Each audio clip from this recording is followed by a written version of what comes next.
So, bali ito lahat sila yung pupunta doon sa building na nasunugan. At may dala-dala sila pong mga bulaklak to pay respect doon po sa mga namatay.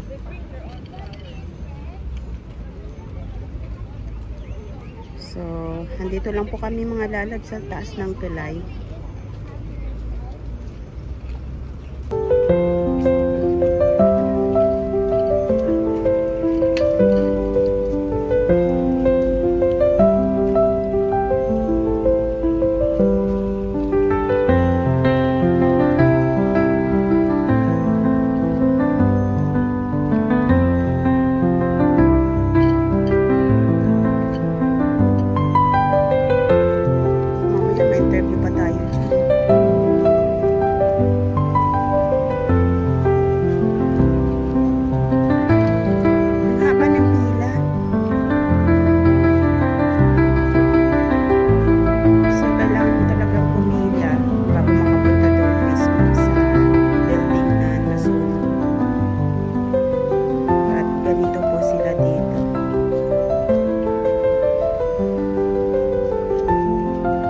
Kapit-bisig, sama-sama.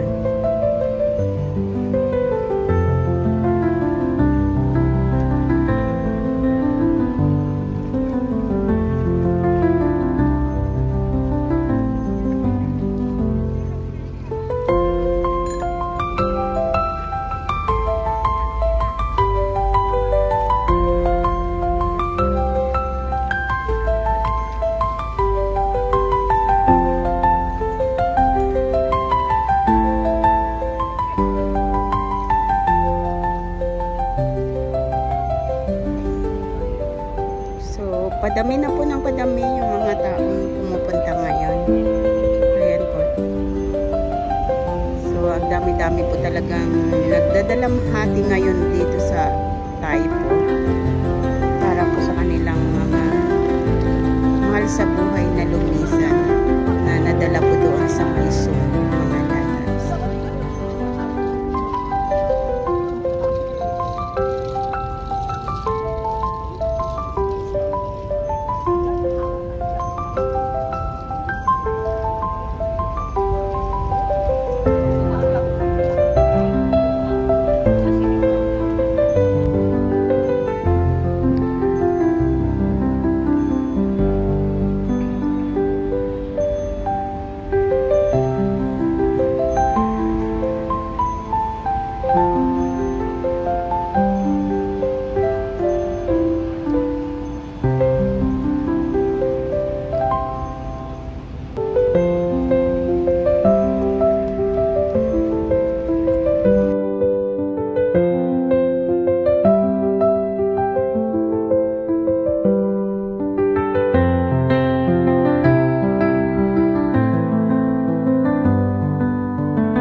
Haba na po ng pila.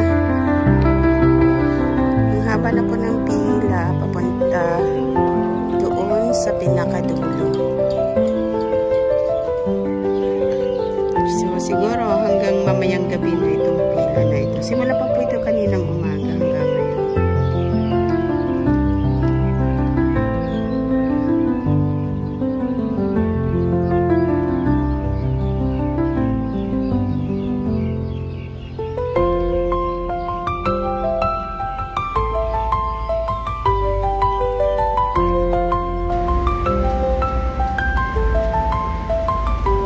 Bali, tupok na tupok yung dalawang building dito sa dulo.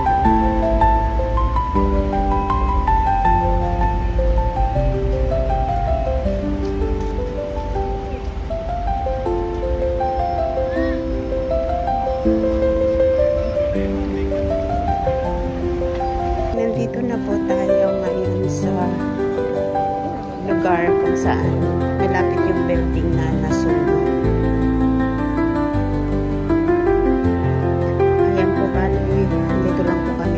sa gilid ng building.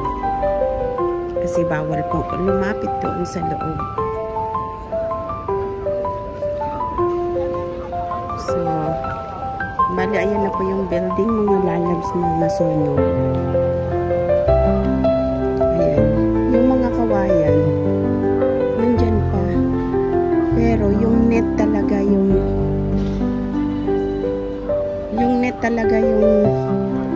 nasunog ng husto. So, it means, bali yung net talaga yung dahilan ng sunog, mga lalabs. Yung dito banda, pero yung nandoon sa kabila, yung maitim na maitim, yun talaga siya.